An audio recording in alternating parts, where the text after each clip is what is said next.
We're going to start out section 4.7 by actually looking at some examples that were in section 4.4 prior to our previous test.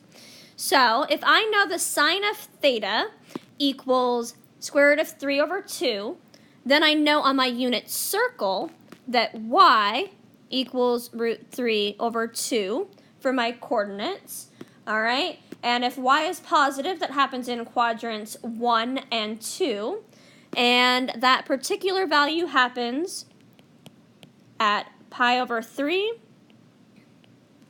and at 2 pi over 3, okay? When cosine of theta equals negative 1 over root 2, okay? Remember, we're going to have to rationalize this, so that comes out as negative root 2 over 2, which we will recognize as being our cosine at all of my 45-degree reference angles. But if we want it to be negative, then my x needs to be negative, so in quadrants 2 and 3. And so those degrees in radians, all right, or those angles in radians are 5 pi over 4 and 3 pi over 4. And the tangent of theta equals negative 1 when y over x equals negative 1. All right, and so that happens at 7 pi over 4 and at 3 pi over 4. We know it happens at those 2 points because we want our tangent, all right, to be at one of those 45, 90 angles, because then our adjacent and our adjacent and opposite sides are the same, and we know it happens in quadrants 2 and 4 because we need it to be negative. So this is great when one of our special angles is being used. So when this comes out to be a 30, 60, 90, or 45 degrees, or multiples thereof around the unit circle. But we're going to want to be able to do this for any value of sine, cosine, tangent, etc. So what happens if those aren't on my unit circle? Well, if we know the trigonometric ratio of an angle, but we don't know the angle, then we use an inverse of the trigonometric function. Now, when I say inverse, all right, I do not mean 1 over sine of theta, okay? Because 1 over sine of theta equals the cosecant of theta. So here, when I say inverse, all right, because we're talking about a function, that is like an operation we have done on the angle. So think of an inverse trigonometric function as the opposite operation as the trig, taking the trig ratio, all right? So just like addition undoes subtraction and taking the square root undoes squaring, all right, our inverse trigonometric functions will undo the original function. So when we take the sine of a value, this x must be an angle, and our output is a ratio, okay? When I use the inverse trigonometric function, in order to do that, all right, before we start talking about the notation, the first thing you have to know is that your input needs to be a ratio, okay, and your output is always an angle, all right? And so the two ways we can write, all right, the inverse of sine is we can use this symbol here to the negative 1 inside the function, kind of like we're used to seeing for the inverse of a fraction. But again, that could be very confusing because you could think that we're talking about cosecant, all right? So the button on your calculator probably has sine to the negative 1 looking button, all right? But you will also see it written as arcsine of x, and that is your inverse trigonometric function, all right? So that one's a little less confusing, all right, when you think about inverse function and inverse of a ratio, okay? So, when my trig function is sine, that is valid, the domain is valid for all real numbers, okay, so from negative infinity to positive infinity, but my range is the closed set from -1 to 1, okay? And so that means that when I do the inverse, okay, the only values of x I can put in have to be between -1 and 1, but my outputs could be any real number. When you put these into your calculator, it will give you a value between 0 and 360 degrees if you are in degrees, and between 0 and 2 pi if you are in radian mode, but you can always then add 360 degrees or 2 pi in various multiples to get coterminal angles if that's what you would like. All right, so again, looking at our cosine, it is valid for all real numbers in the domain, but it also has a limited range. Therefore, the inverse cosine function has a limited domain, but its output could be all real numbers. Okay? So these must be between -1 and 1, okay? And it does include those values, all right? So that is a closed set. It's included. All right, so now we're going to look at the tangent of x, okay? And so if we think back to our graphing from 4.6b, all right, our graph looked a little bit like this, where we had a single pi period between our two vertical asymptotes of pi over 2 and negative pi over 2, and then that repeated, okay? And so this is now a closed interval, all right, from negative pi over 2 to pi over 2, and then that just repeats, all right, but that's going to be what our values generally go in as, okay? But our range is all real numbers, okay? And so for the tangent, the inverse tangent, or the arctan of x, I can put in any real number, okay? So it will only return, all right, values between negative pi over 2 and positive pi over 2, all right? And then again, to find a coterminal angle, you could just add 2 pi in integer multiples. Okay, there's a little bit of a typo here. So this should be cosine, and this should be sine, all right? So the inverse cosine, your input must be a number between -1 and 1, okay? And your answer must be an angle between 0 and pi. All right, so this is going to give you an answer in quadrants 1 or 2. So this is where symmetry in the unit circle is important, because if we get an answer in quadrant 1, we know there is also that same cosine value, that same x value in quadrant 4.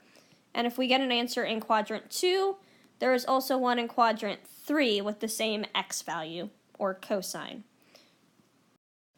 So this way, we may ask you for a single answer, or we may ask you for 2 answers between 0 and 2 pi. For the inverse sine, your input must be between -1 and 1, and your answer comes out to be between negative pi over 2 and pi over 2. So that gives us an answer in quadrant 1 or quadrant 4. And so, because we're now looking for the same y value for sine, all right, if I get an answer in quadrant 1, I know that there is also another angle in quadrant 2 that will give me the same sine value. And if I get an answer in quadrant 4, I know there's also one in quadrant 3. And again, your answer here is still an angle. All right, for the inverse tangent, your input number has no restrictions as long as it is real. And your answer is going to come out to be between negative pi over 2 and 2. And then your other possible answers are whatever you get, plus or minus integer multiples of pi, because remember, tangent repeats on a period of pi. All right, so when we evaluate one of our inverse trig functions, all right, the arc cosine of some number means where is the x value root 3 over 2. Okay, and when I say where, I mean what angle, all right, on my unit circle. So that happens at 30 degrees. It also happens, that's in quadrant 1, but that also happens in quadrant 4 at 330 degrees. And so those are my two answers. And number 6, we're asking where, remember that's what angle, is y over x, because we're undoing tangent now, all right, equal to root 3 over 2 divided by 1/2, okay, because these ones, if it just says evaluate, you have to use your unit circle. All right, if it says with calculator later on, you won't have to use the unit circle. But here, all right, we know that the 2's are going to cancel out, okay, in the denominator of both of those, and I get root 3 over 1. And so that's the only combination that can happen to give you root 3 on the unit circle. And so that happens at 60 degrees, but then I need to add pi, all right, which in degrees is 180. So 60 degrees plus 180 is 240 degrees, okay? You should have two answers, all right, between 0 and 360 degrees, except in a couple of cases. All right, so the inverse sine of root 3 over 2 is now where is y, root 3 over 2 on the unit circle, and that happens at 60 degrees, all right, in quadrant 1, and then in quadrant 2, it happens again at 120 degrees. All right, number 8 is a little bit of a trick question. All right, so if you are paying attention, what is our domain for the inverse sine of x? It's between -1 and +1. 2 is not between -1 and 1, so this is undefined, okay? You might also see this written as DNE for does not exist, okay? Because that is outside of my domain. So now, when we see evaluate with calculator, now you get to use your calculator, all right? And so you want to use the button that says, most likely, it's usually the second and then the original trig function button. And so it'll be tan to the -1, or it might say arctan, all right? And so you're going to want to make sure that your calculator, in this case, is in degree modes, okay? And that means you also need to make sure that you put the degree symbol in your answer.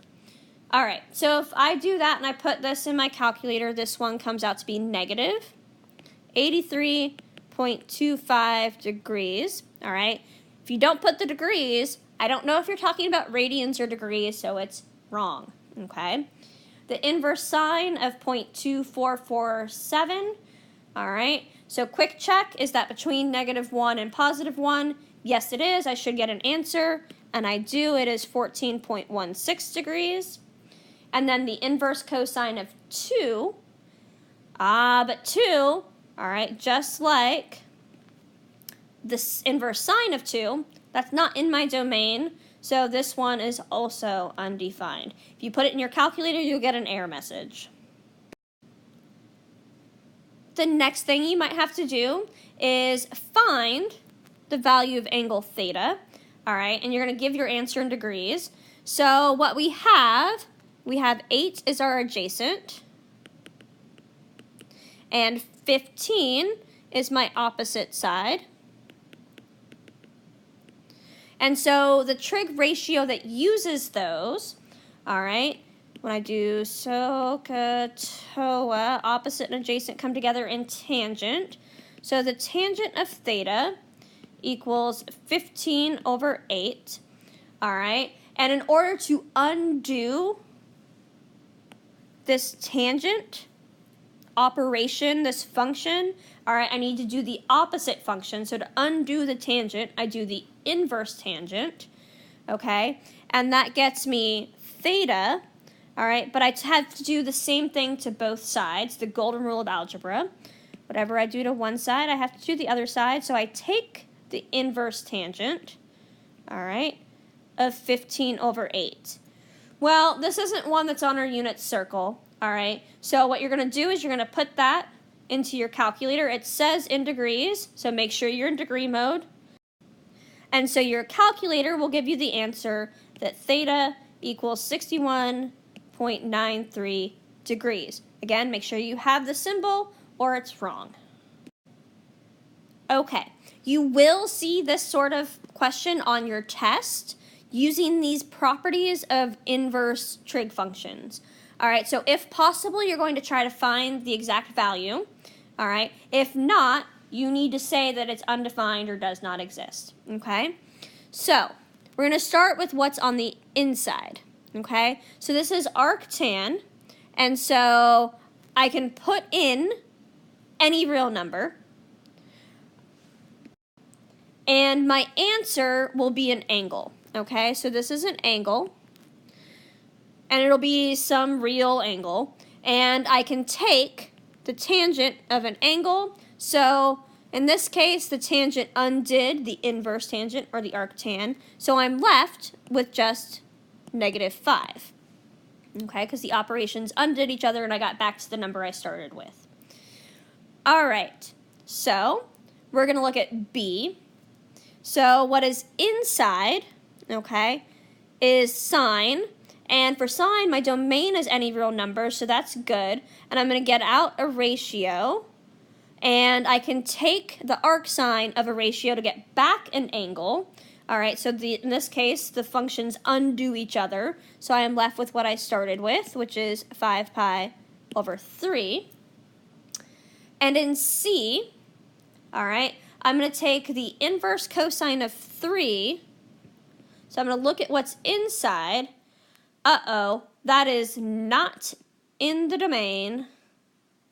So this is undefined, all right, or does not exist. All right, you can't take the inverse cosine of 3 because I need to be between -1 and 1. All right, so that won't spit out an angle that I can then take the cosine of. When we say to find the exact value and you have an inverse trig function and then you have a different trig function, so this is going to give you an angle, all right? So, and then you're going to take the tangent, all right? So you're going to take the ratio, all right? So how you're going to want to do this is you're going to use x, y, and r, where cosine is x over r, sine is y over r, and tangent is y over x. So you can go through and you can label these. All right, so cosine was x over r, so x equals 2, r equals 3. And tangent is y over x. Well, I don't have y, but what do I know? I know that r squared equals x squared plus y squared from the Pythagorean theorem. So y is going to equal the square root of r squared minus x squared, which is the square root of 9 minus 4 equals the square root of 5. And so y is root 5 and x is 2, so that is my answer. All right, same thing or similar thing for number 2.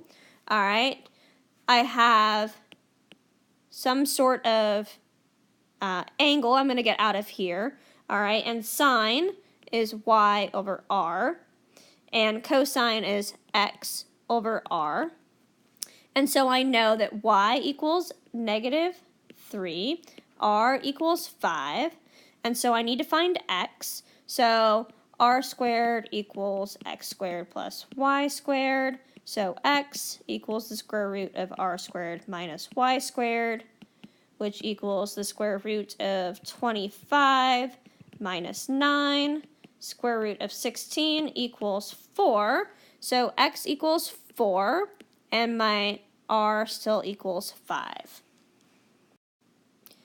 On number 3, all right, we have the inverse cosine and then the cosine. So all we have to do now is make sure that this is within my domain of inverse cosine, because these two functions are inverse of each other, so they'll undo each other. I just have to see if it's defined. Okay, so my domain for inverse cosine is from -1 to 1. 2/5 is between -1 and 1, so they undo each other. My answer is 2/5. No Pythagorean theorem necessary. All right, on number 4, arc sine is y over r. Cosine is x over r. So I know y equals 5, r equals 6. And so x equals the same math I did before, r squared minus y squared equals 36 minus 25 under the radical, which is the square root of 11. So my answer is the square root of 11 over r, which is 6.